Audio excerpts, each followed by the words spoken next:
أعوذ بالله من الشيطان الرجيم. بسم الله الرحمن الرحيم. تبارك الذي جعل في السماء بروجا وجعل فيها سراجا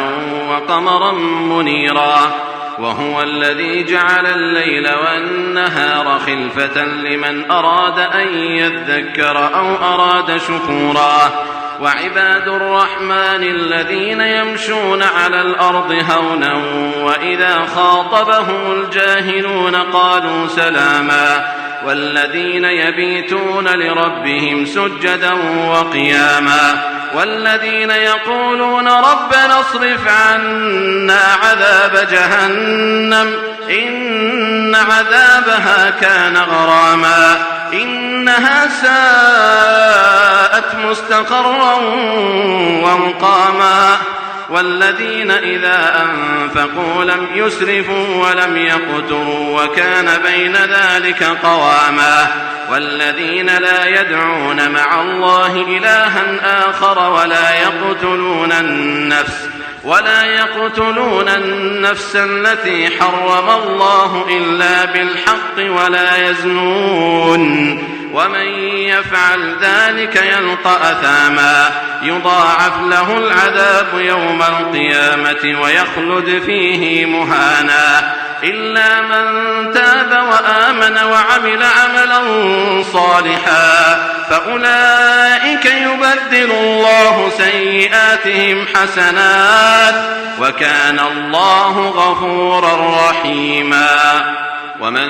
تاب وعمل صالحا فإنه يتوب إلى الله متابا والذين لا يشهدون الزور وإذا مروا باللغو مروا كراما والذين إذا ذكروا بآيات ربهم لم يخروا عليها صما وعميانا والذين يقولون ربنا هب لنا من أزواجنا وذرياتنا قرة أعين واجعلنا للمتقين إماما أولئك يجزون الغرفة بما صبروا ويلقون فيها تحية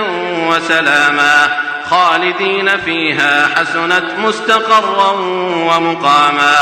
قل ما يعبأ بكم ربي لولا دعاؤكم فقد كذبتم فسوف يكون لزاما.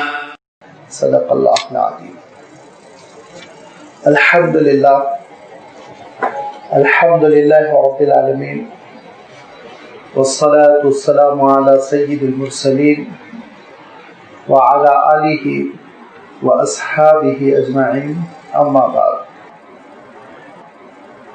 سورۃ الفرقان کا یہ آخری اور چھٹا رکوع ہے جس کی ابھی آپ کے سامنے تلاوت کی گئی. جملہ 16 آیات پر مشتمل اس رکوع کا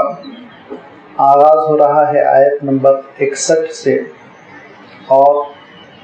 اختتام ہو رہا ہے آیت نمبر 77 پر. ان آیتوں میں پہلی دو آیتیں آیت نمبر 61 اور 62 اس کا تعلق گزشتہ رکوع کی آیتوں سے ہے جس میں اللہ تعالیٰ نے کائنات میں بکھری ہوئی اپنی قدرت کی نشانیوں کا تذکرہ فرمایا.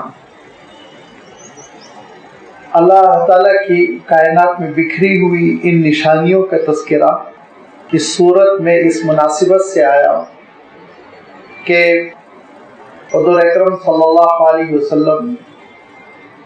دعوت توحید پیش فرما رہے ہیں اور رحمان کی رحمتوں کی دہائی دے رہے ہیں. شرک سے، معبودان باطل کی عبادت سے، جھوٹے خداؤں کی عبادت سے منع فرما رہے ہیں. تو آپ صلی اللہ علیہ وسلم کے خلاف ایک طوفان بدتمیزی ہے جو برپا کر دیا گیا. سورت کے آغاز میں اللہ تعالیٰ نے انہی بدتمیزیوں کا تذکرہ فرمایا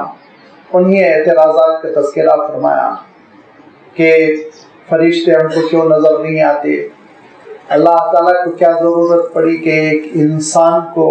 بحیثیت رسول منتخب فرمائے، اللہ تعالیٰ نے آپ پر سونے کی اینٹیں کیوں نازل نہیں کی، اللہ تعالیٰ نے آپ کو بہت ہی لمبا چوڑا وسیع عریض باغ کیوں نہیں عطا کیا، وغیرہ وغیرہ۔ ان کے ان سوالات، ان اعتراضات کا بھی تذکرہ فرمایا اللہ تعالیٰ نے، جوابات بھی اللہ تعالیٰ نے ارشاد دیتے ہوئے یہ بات ارشاد فرمائی کہ نبی آپ یہ کہہ دیں کہ میں اس پروردگار کا نمائندہ ہوں، اس پروردگار کی عبادت کی دعوت دے رہا ہوں جس کی ربوبیت بھی، جس کی قدرت بھی اور جس کی حکمت بھی ہر پتے پتے میں، بوٹے بوٹے میں، کائنات کی ہر چیز میں نمایاں ہے، نظر آتی ہے، منہ بولتی تصویریں ہیں، وہ اعلان کرتی ہیں اور انسان کو متوجہ کرتی ہے کہ اس چیز کا جو خالق ہے وہ خالق اور رب بھی ہے، قادر مطلق بھی ہے، حکیم بھی ہے۔ یہ تینوں چیزوں کا تذکرہ میں کرتا رہتا ہوں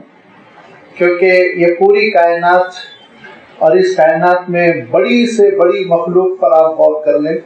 اور اس پوری کائنات اور کائنات میں چھوٹی سے چھوٹی مخلوق پر آپ غور کر لیں، یہ ساری چیزیں بتاتی ہیں کہ پیدا کرنے والا وہ بہت ہی قدرت رکھنے والا ہے، پیدا کرنے والا بہت ہی حکمت کے ساتھ اس نے ان چیزوں کو پیدا کیا، اور پیدا کرنے والے نے بڑے احسانات فرمائے، بڑا کرم فرمایا۔ کسی معزز مہمان کا استقبال آپ کو کرنا ہوتا ہے، اس مہمان کے لیے تیاری ہو رہی ہے، ان کے لیے ایک نشست بنائی جا رہی ہے، بیٹھنے کی جگہ بنائی جا رہی ہے۔ اب جب بیٹھنے کا انتظام ہوا تو اس اونچے مقام تک چڑھنے کے لیے سیڑھی لگائی گئی، اب جب سیڑھی لگائی گئی تو میدان ہموار کیا گیا، اور جب میدان ہموار کیا گیا تو شامیانے نصب کیے گئے، خیمے لگائے گئے، جب خیمے لگائے گئے تو پھر ان کی حفاظت کا انتظام کیا گیا، تنابیں تان دی گئی اور رسی سے باندھ دیا گیا،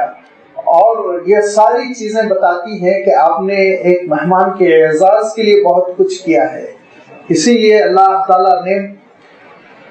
مہمان کا لفظ تو میں استعمال نہیں کروں گا، لیکن اس مخلوق کو جو بشر کہلاتی ہے، انسان کہلاتی ہے، اس کے اعزاز کے لیے اللہ تعالیٰ نے بہت اہتمام فرمایا، زمین ہموار فرما دی، اور پھر شامیانہ اس نے آسمان کا تان دیا، اور اس نے قمقمے لگا دیے، ستاروں سے آسمان کو سجا دیا، اس نے سورج کو چمکا دیا، اور اس طرح آپ غور کرتے چلے جائیں کہ اللہ تعالیٰ نے انسان کی زندگی کے لیے اور انسان کی زندگی کے سامان کے لیے کتنا انتظام فرمایا کہ اس انسان کو کھانے کی ضرورت پڑے گی، لہذا اس کے لیے زمین کو مناسب قرار دیا گیا کہ اس میں کھیتی ہو، کھیتی کے لیے پانی کی ضرورت پڑے گی، اس نے آسمان سے پانی برسانے کا انتظام کیا، پانی برسنے کے لیے کہیں سے پانی غبارے بن بن کے اڑے، لہذا اس نے سمندروں کو یہاں سے وہاں تک پھیلا دیا، سمندر کا پانی وہ کیسے بادلوں میں تبدیل ہو، اس نے سورج کو چمکا دیا، سورج کی تپش اور گرمی جو 2-3 مہینہ ہم جس سے پریشان ہوتے ہیں، یہی اگر گرمی نہ ہو تو پھر یہ بادل کے مرغولے تیار نہیں ہوں گے اور آپ کے سر پر آ کے پانی نہیں برسے گا، تو پانی کو اس نے ابالا اور بھاپ بنا کر آسمان پر بادل کی شکل میں منتقل کیا۔ اب چونکہ بادلوں کو آنا ہے، برسنا ہے، ہوائیں چلنا ہے، تو پھر زمین کے اطراف اس نے ایک ایسا ایٹماسفیئر اور ایسی گیسز رکھ دی کہ جس میں ہواؤں کا چلنا ممکن ہو گیا۔ اب اس کے بعد موسموں کا بدلنا ہے تو اس نے زمین کو چلا دیا، اور دن اور رات کا آنا جانا ہے تو زمین کو گھما دیا، اور پھر زمین میں ضرورت ہے روشنی کی تو سورج کو سلگا دیا، سورج کو ضرورت ہے سہارے کی تو اس نے پورا ایسا بیلنسڈ قسم کا ایک نظام بنا دیا جس میں سارے ستارے ایک دوسرے کو کھینچ رہے ہیں، سب میں ایک گریویٹی فورس ہے جس کی وجہ سے سب تنے ہوئے ہیں، اور باوجود اس کے کہ جس کو اللہ تعالیٰ ارشاد فرماتا ہے بغیر عامد ترونہا، کوئی چیز پکڑی ہوئی نظر نہیں آ رہی،